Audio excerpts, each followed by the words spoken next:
Every story, and I mean every story, whether it's a movie, book, show, campfire tale, every story has a beginning. Beginnings are important and, well, they set the mood. I mean, think about Star Wars. A long time ago in a galaxy far, far away. Harry Potter starts out with the boy with the lightning bolt scar on his forehead getting left on a doorstep. King Arthur had to pull the sword out of the stone, on and on and on. I'm sure you guys can think of plenty. Well, like I said, beginnings are important. They introduce us to characters, themes. They set the stage. They introduce us to problems. Authors always start their stories the way they do for a reason. Well, Genesis 1 might be one of the best beginnings of all time. It's certainly one of the most famous. You might never have read the Bible, and the beginning is probably still going to be pretty familiar to you. So let's check it out. In the beginning, God created the heavens and the earth. Now the earth was formless and empty. Darkness was over the surface of the deep, and the Spirit of God was hovering over the waters. And God said, "Let there be light," and there was light.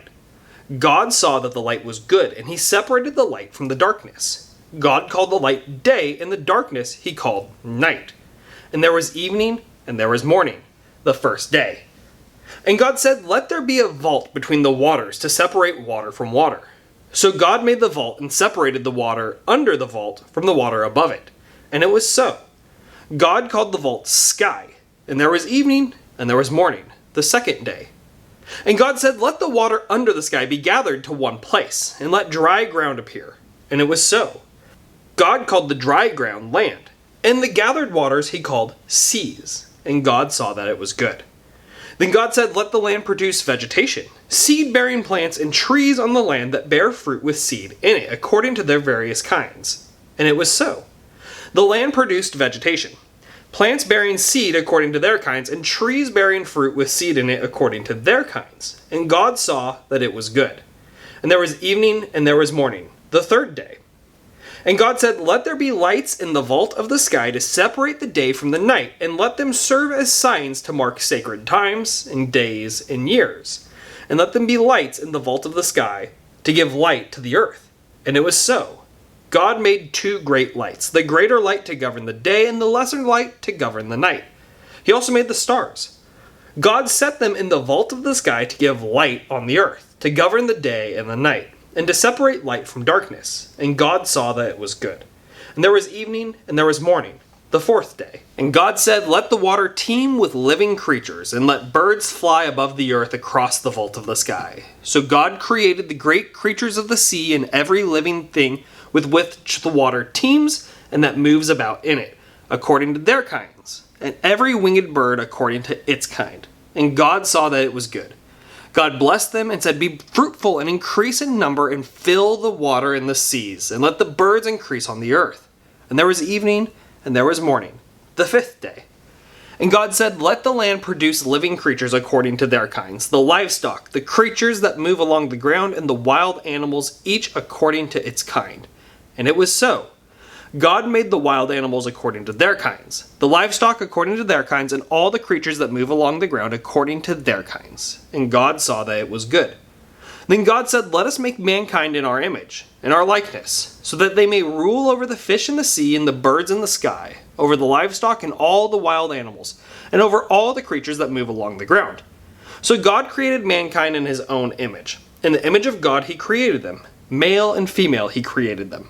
God blessed them and said to them, "Be fruitful and increase in number. Fill the earth and subdue it. Rule over the fish in the sea and the birds in the sky and over every living creature that moves on the ground." And then God said, "I give you every seed-bearing plant on the face of the whole earth and every tree that has fruit with seed in it. They will be yours for food. And to all the beasts of the earth and all the birds in the sky and all the creatures that move along the ground, everything that has breath of life in it, I give every green plant for food." And it was so. God saw all that he had made, and it was very good. And there was evening and there was morning, the sixth day. Thus the heavens and the earth were completed in all their vast array. By the seventh day God had finished the work he had been doing. So on the seventh day he rested from all his work. Then God blessed the seventh day and made it holy, because on it he rested from all the work of creating that he had done. In the beginning. That's when the story starts. But that's also where the story starts. I mean, that's crazy, right? The story of the Bible starts before there's time. The story of the Bible starts before there's anything. It starts before there's anywhere. There was nothing. No thing, no place, no time. And before there was space and time, what was there? In the beginning, God. God has always been. But the Bible doesn't dwell there for too long because it's got something that it wants to show us. In the beginning, God created the heavens and the earth.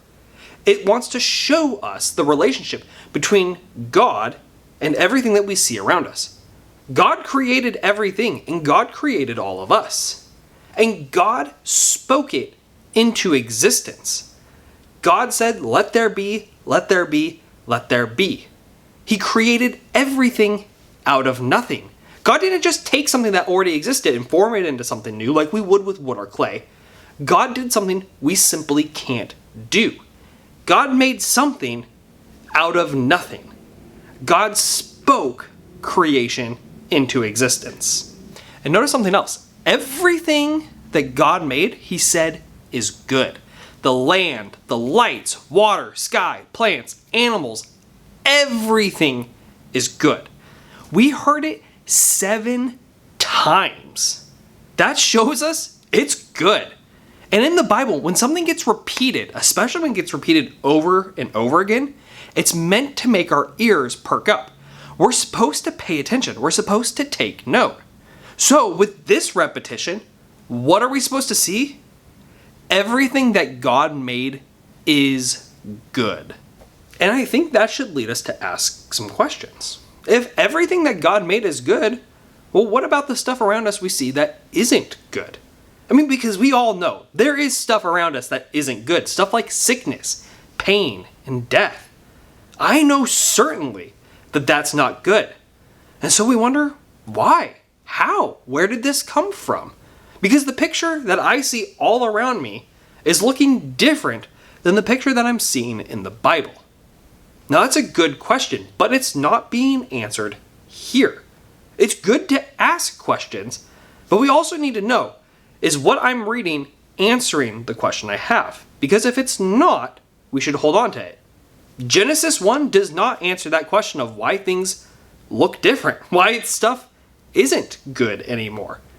And so, when we have those questions, and it's not answered right when it pops into our mind, we should hold on to it, remember it, and see if somewhere else later on answers our questions. And there's another really important thing that happens right here at the beginning. And it's going to be really, really important as the story unfolds. When God made everything, how many days did he take to make it all? 6. But God's work week looks exactly like ours. So what did God do on the 7th day? He rested.